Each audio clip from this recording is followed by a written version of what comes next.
First of all, it's my real pleasure today to be talking with Massimo Polello at his International Residential Calligraphy Workshop that's taking place in a very beautiful setting outside of Pisa.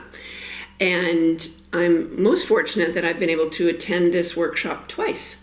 Yeah. So last year I was here with my husband Conrad and we had a wonderful time. And then I came back again this year to continue learning and to be inspired by you. So it's a great pleasure to have you here talking with me and sharing something about your artistic practice and your history as a calligrapher. So first of all, I'm interested if you could tell us a little bit about how you got started as a calligrapher and maybe some of the influences that inspired you along the way.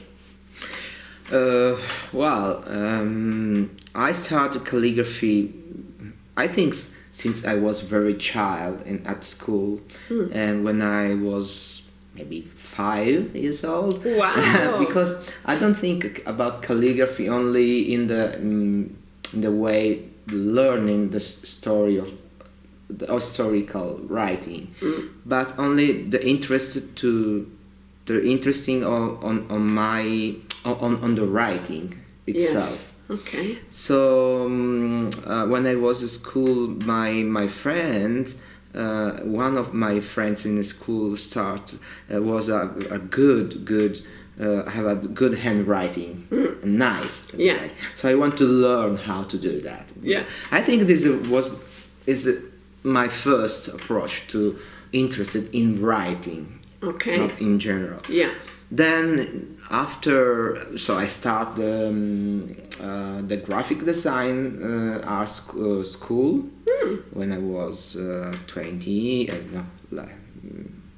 till 20 years old, and then there I start to drawing the letter, but drawing, not calligraphy, and the book for the models of this book, there was a section with calligraphy, historical handwriting. Okay. So there I fallen in love about calligraphy there in this book. Okay. I want to learn that. Yeah. And then I discovered years after the school a group of people that start the calligraphy guild in my city, in Turin, where I live, and I met a French calligrapher there because we are close to France, and the French calligrapher came to my city to offer and teach in workshops, and there I discovered a world because I just had the handout of the workshop, and I start to copy and learn. Yeah. That's way. Was my first starting. Then I went to France, where the teachers came from Toulouse. Yeah. And then I attended at workshops. Okay. And other school at the school in Toulouse. Yeah. And was there kind of a definitive time, like a moment when you realized this is it for me, this is what I want to do, I want for my life too? Yeah. No, it was was very, very late. Ah, okay. Late. So it was way after that. Yes, this is just the approach of calligraphy. Yeah. As a passion. Okay. I was attracted. Yeah. Attracted to it. Attracted from the letters and the old. Yeah, letters. The old letters, the antique. Yeah, antique letters. Yeah. And because at the time I had another part-time job in another field. Yeah. And so I didn't know where this calligraphy can go in my life. I was going to go, and so after years I started calligraphy as a hobbyist. Yeah. Like you and exactly. the other people came to my workshop. Yeah. And then became my profession. But after I realized that is my passion, and it's very difficult. I think I'm very lucky to do the jump from one part of my life where calligraphy is not important, so I did a different job. Yeah. And the calligraphy world. Yeah. So I started to teach some calligraphy classes in the school, and do my first calligraphy for logotype, but very, very few. Yeah. And then became my and it just grew and grew and grew over the years. Over the years, and I studied a lot, and I learned a lot teaching. Oh, okay. This is my real school. Ah, isn't that great? Yeah, because doing calligraphy and study and prepare the courses for me was important to learn before first, and to understand what is calligraphy for me, and at the beginning only the historical writing, and then what we can do with calligraphy in contemporary way. Yeah, that's great. Okay, so can you tell me a little bit about where you get your ideas and your inspirations from for your work now? Now. Oh, now could be everything, but first of all, the contemporary art. So I visit all the kind of contemporary artists and exhibition, or when I visit a city, the first things I want to see is the contemporary art museum and what happened in this part of the world of the city. Yeah. In the just in the art world in general. Yes. Yeah. So not necessarily the calligraphy, but you're getting inspiration from other artists. Inspiration from other artists, because for my actual inspiration, because at first was only the other calligraphers that I learned. Yeah. But also the contemporary dance, ballet is a font of inspiration sometimes. Yeah. Could be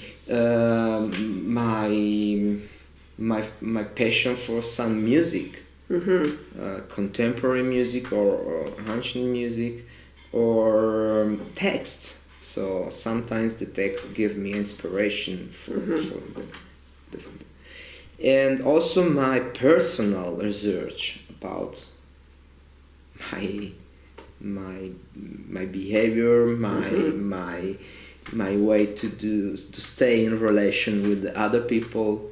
That is another way to take from inspiration.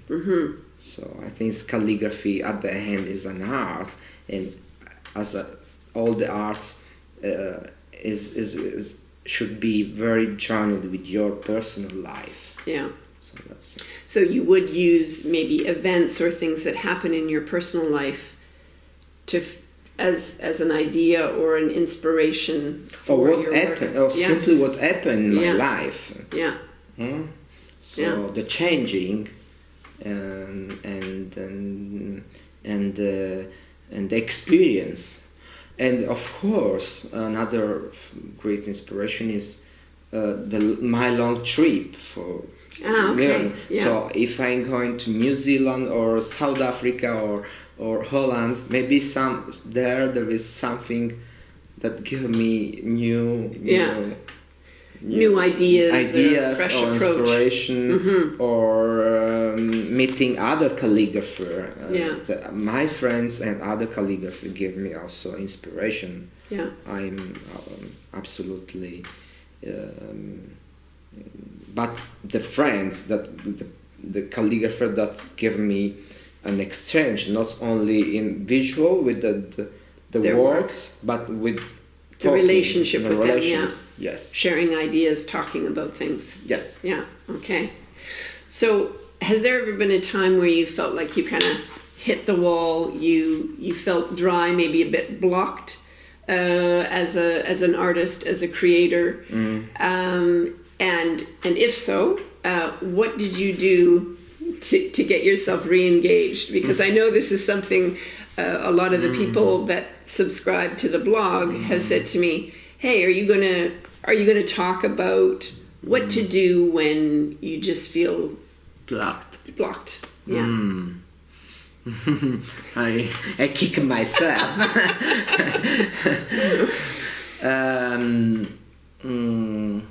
I try to get out, but the theory in my mind is doing something completely different. Okay. So going and go outside from the blocked. So you can see your blocked from another point of view. Okay. And why happen. So change modes, maybe like go hiking or... Yes. Okay. Or just run. Okay. For a long way. Yes. Or going on a holiday or holiday trip or visit friends.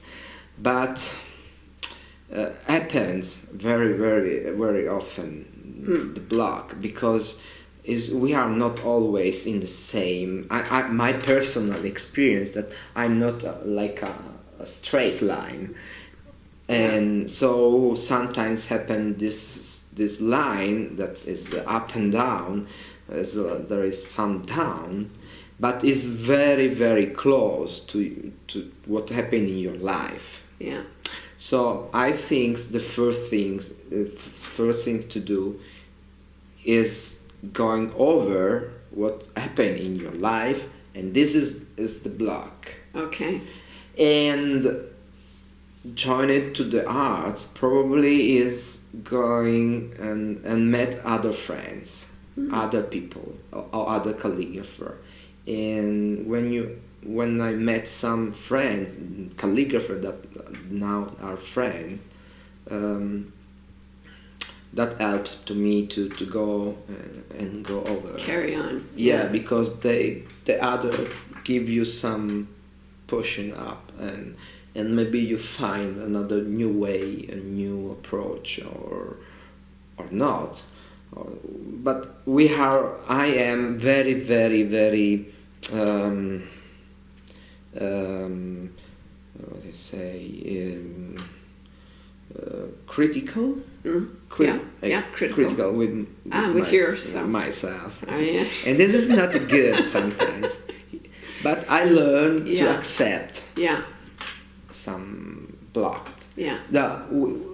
I think for experience the block shouldn't be. We shouldn't go against the block, but look the block. Okay. Yeah. Be with it. Yeah. Yeah. Stay in. Yeah. That's a good words, but yeah, it's hard. That's the theory, but it's hard. Practical. Yeah. Can you share with us a project that you've worked on that was really exciting to you or interesting, and what made that project really special for you? Yeah, this is really connected with what I said before. Okay. That was the recent project with I worked with the Brody Neuschwander, another calligrapher, in the Rijks book. So it's a limited edition book for the Rijksmuseum in Amsterdam, and we work together and share the work together of this book and doing calligraphy that represent the titles and the name of the painter and text about the painting in the gallery of the Rijksmuseum. Wow, what an incredible collaboration! Yeah, I'm very proud. I'm very proud, yes, and very honored to work with my. Because Brody was one of my first. I forgot to tell first calligrapher that pushed me up in another direction in my personal approach to the calligraphy. So not only the calligraphy, beauty calligraphy, the beauty of the letters, but also going in a contemporary direction. Give a meanings. Contemporary meanings, because the calligraphy is very out of the world of the art, right? The art with art with quotations. With quotation. Yes. So this is where those worlds sort of merge; they come together. We work together, and I learn a lot working with Brody. Because we both say I never did a lot of calligraphy in historical and composition way, but should be for a book, for legible calligraphy, but in between, because always there is the big problem about legible calligraphy and illegible calligraphy. Right, so it's finding that fine line. Yeah, and in the commission, the publisher asked to doing calligraphy, contemporary calligraphy, but at the same time legible. Okay. That's very difficult. Very difficult things. Now, do you know what the timeline is for that book? Is it going to be? You said it's a limited edition. When is it going to be published? Do you know? It's still published. Ah, okay. Just 1 month ago. Wow. It came out. And the official presentation was at the Rijksmuseum, and the book is the size is 50 by 70 centimeter. Wow, so it's a big book. Big book. Yeah. And it's very, very expensive also. I mean, it's a limited edition with a very, very high quality print and big enlargements of the paintings of the master of the museum. So it's but there is also a small version. Okay.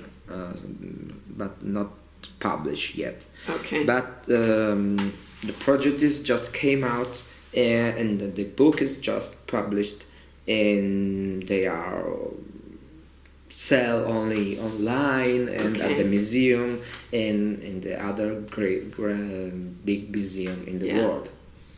Well, congratulations! What an amazing project to get. Yeah, it takes 1 year of work together with Brody. Yeah.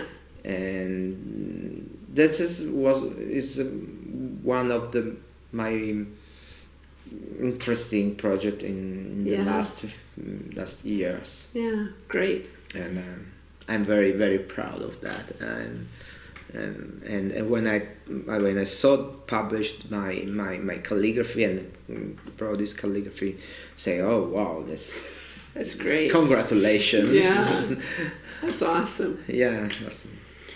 So just 2 little short questions here for you to wrap things up, because I know we got to get back and be busy this afternoon. So if for some reason you had to stop calligraphy tomorrow, what would you do? What would you do instead? That's a very, very maybe the farmer. No, I always say that my second passion is to cook. Cooking. Yes. Nice. Because I think there is a very close connection, close connection between calligraphy and cooking. Cooking. Ah, yeah, yes. That sounds interesting. It's an art where you put ingredients from ancient recipe. Yeah. So ancient recipe could be our old manuscript, our old writing, and we can interpret it in modern times. Yeah. And do happy other people. Yeah. And because the food is for me is important. Yeah. One is the pleasure of the life. Yeah. And really see some connection the food and calligraphy. So I don't know. Yeah. Maybe I will open a calligraphy restaurant. That sounds good. I'd come. So finally, you've been doing this for years and years. You're a teacher, so you get to work with a lot of people who are at all sorts of different levels of their understanding and work with calligraphy. What advice would you give a person who is interested in calligraphy, but they're just starting off? What would be some of your words of advice to them into what they should do to get started in this field? I met in my teaching classes, in my classes, hundreds of people, and different levels, different interests, different reason why they came to the workshop. And I think the first advice I can give to the beginner is to find a good teacher. Not because I'm a teacher, but it's important the first person that give you the first, like, you know, the when you born, the first things on your life is the most important. So I think the first approach, is important for your beginning, and of course not only looking of the manuals or books, because it's okay, they can are important, but if you don't see how to master, how to the skilling of the calligraphy and get the feedback from someone who knows what they're doing. Know, of course. Yeah. You can work hours and hours at home and doing a lot of exercise, but it's important to have somebody that help you and give a feedback and advises how to do that. Okay. And a second advice is to find one good teacher, and after that other hundreds. I mean, it's important to have a different approach, and then you choose which one. Yeah, you find your way. I'm interested more in very virtuous, good, the beauty of the calligraphy, of the letters done very well, because each calligrapher, each teacher have a personal vision of the calligraphy, as in all the arts, you know, in dance, in painting, so it is a personal approach. So it's, and that's not is not the maybe is not combined, is not matched with yours personal. Okay. So I think it's a good important to have a good teacher at the beginning. Okay. Now, is there anything else that you want to share with us? Is there a question or something that I didn't bring up something else? That you did. Very, very, very good questions, and I think we can talk hours and hours. Yes. Another maybe another not problem but important topics that we can stay hours talking about is how the place of the calligraphy in the arts world now is became why in the museum we in the contemporary museum we see some art with the letters and not with typography letters and not with calligraphy letters. This is a big question mark that we have and I think the things the main part of this is because our culture, our Western culture, is more joined, more connected to the meanings of the words, and not on the visual of the word. We see a writing letters before we see the meanings. We're looking for the meaning, and then the shape and how they are. In the other hand, in the other part of the world, is more important the aesthetical part. That's interesting. But I always say take this example. When you say a stop in the street, you don't read the word stop. Right. You just recognize the sign. You stop. But so that